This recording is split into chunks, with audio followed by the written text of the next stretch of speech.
रामायण की संक्षिप्त कहानी। रामायण भारत का एक महान महाकाव्य है जिसे महर्षि वाल्मीकि ने लिखा था। यह महाकाव्य राजा दशरथ के पुत्र भगवान राम की जीवन कथा और उनके आदर्शों पर आधारित है। रामायण में मुख्य रूप से भगवान राम, माता सीता, लक्ष्मण और रावण की कथा को दर्शाया गया है, जिसमें धर्म, कर्तव्य और त्याग का संदेश मिलता है।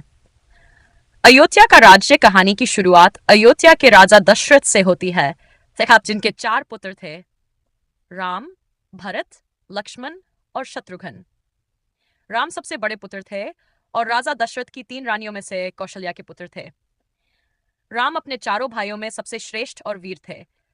वे सत्य, धर्म और न्याय के मार्ग पर चलने वाले थे। अयोध्या में हर कोई राम को बहुत प्यार करता था और राजा दशरथ उन्हें अपना उत्तराधिकारी बनाना चाहते थे। कैकी की चाल। जब राजा दशरथ ने राम को राजा बनाने की घोषणा की तो उनकी तीसरी रानी कैकी को यह बात नागवार गुजरी। कैकी ने राजा दशरथ को उसके द्वारा पहले दिए गए 2 वरदानों का स्मरण दिलाया। उसने राजा से मांगा कि भरत को राजा बनाया जाए और राम को 14 वर्षों के लिए वनवास भेजा जाए। राजा दशरथ इस निर्णय से अत्यधिक दुखी हुए, परंतु वे अपने वचनों से बंधे थे। भगवान राम ने बिना किसी विरोध के पिता के आदेश को स्वीकार किया और वनवास जाने का निश्चय किया। उनके साथ उनकी पत्नी सीता और भाई लक्ष्मण भी वनवास के लिए तैयार हो गए। वनवास की कथा। राम, सीता और लक्ष्मण वन में चले गए और वहां साधु संतों के साथ समय बिताने लगे। वे अनेक स्थानों पर गए और ऋषि मुनियों से आशीर्वाद लिया। वनवास के दौरान राम ने अनेकों दानवों और असुरों का नाश किया जो निर्दोष लोगों को परेशान करते थे।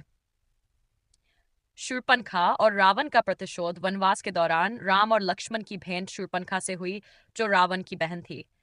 शूर्पणखा ने राम से विवाह का प्रस्ताव रखा, जिसे राम ने अस्वीकार कर दिया। क्रोधित होकर शूर्पणखा ने सीता पर आक्रमण किया, लेकिन लक्ष्मण ने उसकी नाक काट दी। अपमानित होकर शूर्पणखा अपने भाई रावण के पास गई और उसे सीता के सौंदर्य का वर्णन किया। रावण ने सीता का अपहरण करने का निश्चय किया। रावण ने अपने मामा मारीच की सहायता से एक योजना बनाई। मारीच ने स्वर्णमृग का रूप धारण किया और सीता को लुभाया। सीता ने राम से उस स्वर्णमृग को लाने का आग्रह किया।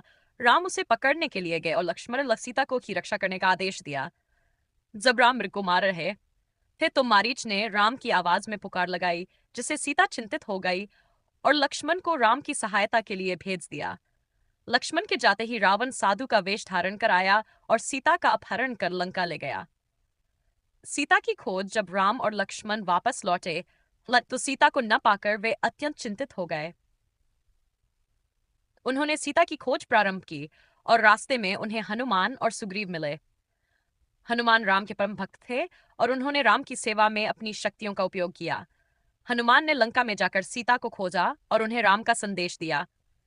सीता ने हनुमान को अपनी चूड़ामणि दी और राम को देने का आग्रह किया। राम रावण युद्ध। हनुमान द्वारा सीता का पता चलने के बाद राम ने वानर सेना के साथ लंका पर आक्रमण करने का निश्चय किया। राम और उनकी वानर सेना ने नल और नील की सहायता से समुद्र पर पुल का निर्माण किया, जिसे राम सेतु कहा जाता है। इस पुल के माध्यम से वे लंका पहुंचे। लंका में राम और रावण के बीच भयंकर युद्ध हुआ। इस युद्ध में राम के वीरता और रावण के घमंड की पराजय हुई। अंततः भगवान राम ने रावण का वध किया और सीता को मुक्त कराया। अग्नि परीक्षा और अयोध्या वापसी। रावण का वध होने के बाद राम ने सीता को अपने पास बुलाया, लेकिन सीता को अपनी शुद्धता सिद्ध करने के लिए अग्नि परीक्षा देनी पड़ी। सीता ने अग्नि में प्रवेश किया, परंतु अग्निदेव ने उन्हें निर्दोष सिद्ध किया और राम ने उन्हें स्वीकार किया। इसके बाद राम, सीता, लक्ष्मण और हनुमान अयोध्या लौट आए। अयोध्या में राम का भव्य स्वागत हुआ और उन्हें राजा घोषित किया गया। राम के राज्याभिषेक के साथ ही राम राज्य की स्थापना हुई।